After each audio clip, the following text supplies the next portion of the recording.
made a hell of a film, and you have a hell of a leading actor. And since Thank he is you. not terribly well known here, please tell us a little bit about Jim Gaffigan.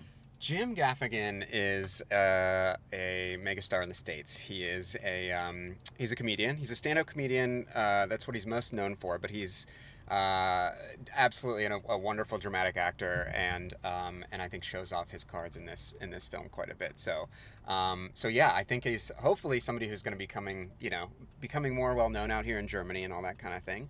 But yeah, he's really fantastic, Jim Gaffigan. Your film will actually do quite a bit to make him here well known here. Yeah, I hope so. Linoleum. Interesting title, by the way. Yes, Linoleum. Yes, Linoleum is an interesting title. It's funny because we were just talking about this before, but it's hard to know what to say to people who haven't seen the film before. And what we can talk about and what we can't talk about because the end has such a sort of reveal, you might say. But Linoleum, yes, comes from I'll say in the most simple way, it is about seeing the fantastic within the everyday. Which is what it is about, and also about dreams, unfulfilled Yes, dreams, things we ever wanted to do, and the most basic dream every kid ever had was to be an astronaut, very true. and that's exactly what your character wanted to become, and then he did what? Yeah. He ended up being the host of a children's science TV show, sort of like Bill Nye the Science Guy or something like that. And so he never actually fulfilled that dream.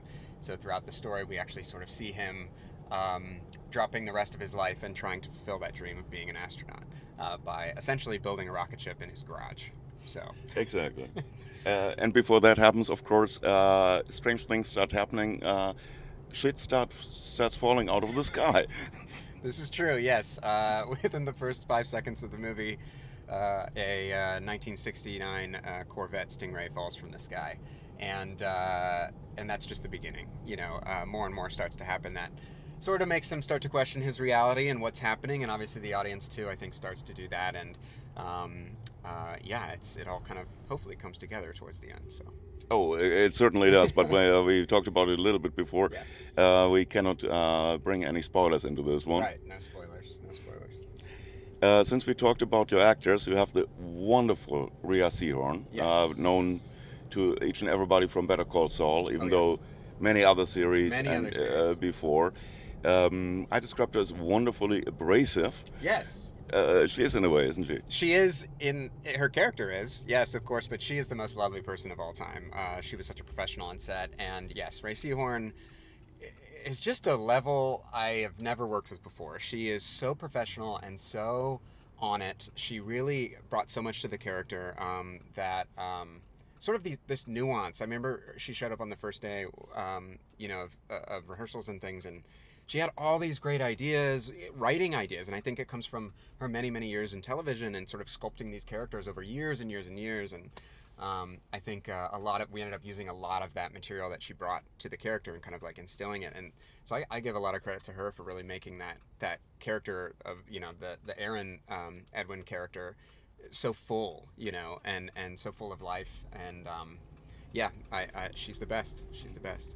She's also quite a director because Yes. she directed at least one of the episodes of Better Call Saul. She sure did, and it was so funny because she directed that episode quite soon after we shot our movie, and she was asking me for advice directing, and I was like, no, you don't need my advice. Like, you're the one who's done. You know what I mean? I was asking her advice, so it was quite a good relationship that we built through the shoot. So Your film tells a couple of parallel stories it that does. are very interwoven. I loved the story about the kids, Thank you. the teenagers Yes. who have to get along in a modern world. There Yes. will be a reveal Yes. at some point. Yeah. I mean, I what we always like to say as we were developing the script, me and the producers, Dennis Maisel, Chad Simpson, and Chad Harbold, was that the story is really an intergenerational love story. Because we follow these different characters at different stages in their lives, and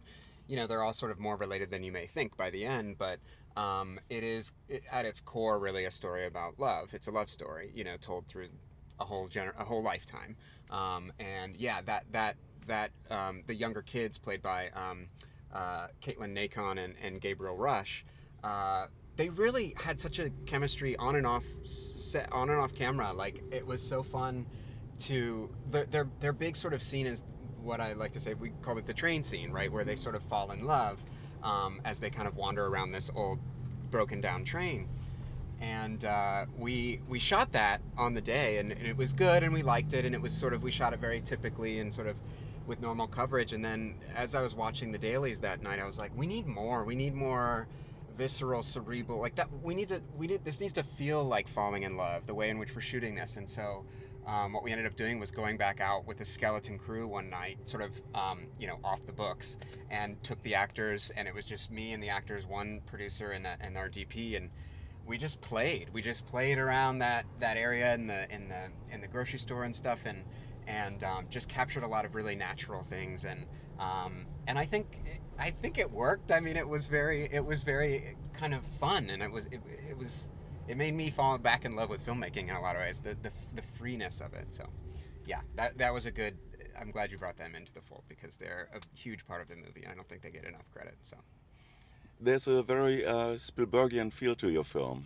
Was that intended? yeah, well, I think, I grew up on Spielberg movies. I'm an 80s kid, and his movies, that sort of small town sci-fi influence is certainly there. A lot of, along with a lot of other things. I mean, the movie has, it's funny, I'm like, I can't talk about certain things because of the reveals and things, but yes, it's certainly influenced by that sort of like middle America Spielberg sort of vibe, and Spielberg was born in Ohio as well, and I was also born in Ohio, so I think we're all connected.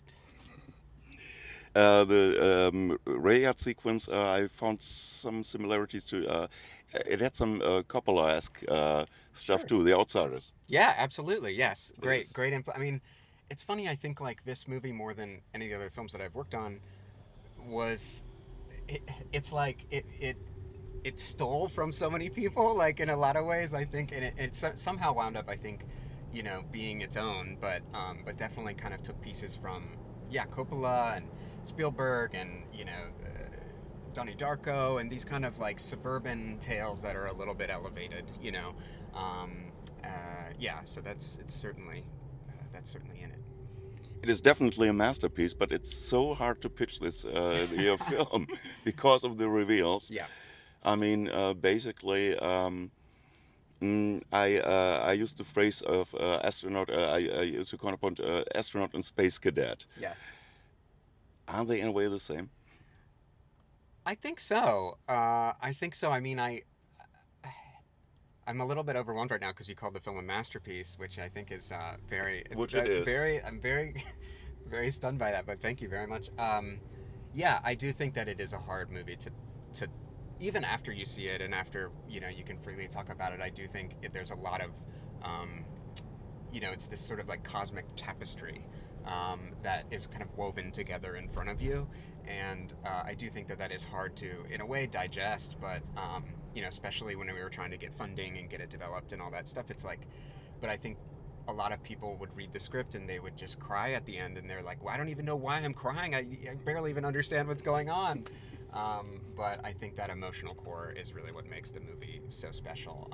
There is obviously the sci-fi patina that's sprinkled on top, but it is at its core, this sort of emotional love story, and I think that's what makes people cry. So I can understand that people cried because I had to wipe my emotions off my face too. Sorry.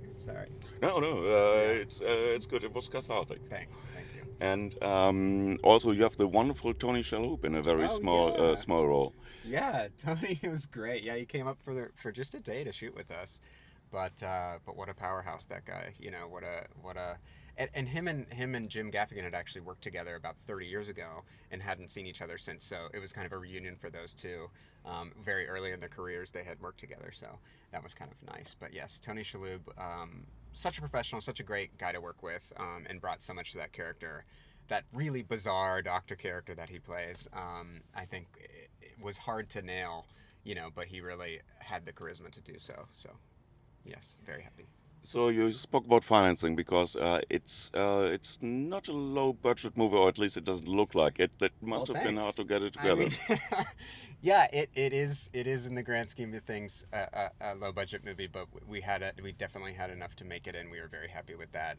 Our financier was incredible and gave us a lot of creative freedom, and so that made us very. It allowed us to make the vision that we really saw, and that was invaluable. And I am very much indebted to him, Dennis Maisel, for for providing that, for us to make this dream come true. Because I think it's an uncommon movie. I don't think there's a whole lot out there quite like it, and so that was. Yeah, I don't know. It just means a lot to me. It's a dream come true for sure. And we gotta give a shout out to your brilliant cinematographer. Oh yes, Ed Wu, incredible. Yes, Ed Wu. I had never worked with him before, but I intend to work with him for the rest of my career. He really brought a lot to the table, and his input it was sort of unmatched. I mean, he brought such a great vision, and Molly Wartell too, his production designer, also had a big challenge because of the structure of the movie being kind of set in these different times, you could say. And so there was a lot of challenges that I think we dealt with, but in that way, it's fun to deal with challenges. I think that's why it's like if it were easy, it's like Everybody would do yeah, it. yeah, exactly. So Ed Wu was incredible, and Molly too. Credit to her as well. So.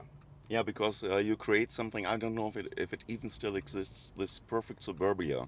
Right. Yeah. I don't think it does still exist. And in a lot of ways, we often came back to this idea of the setting of the film being a snow globe, and like it being its own world that isn't quite reality, but isn't so far off that you're questioning everything.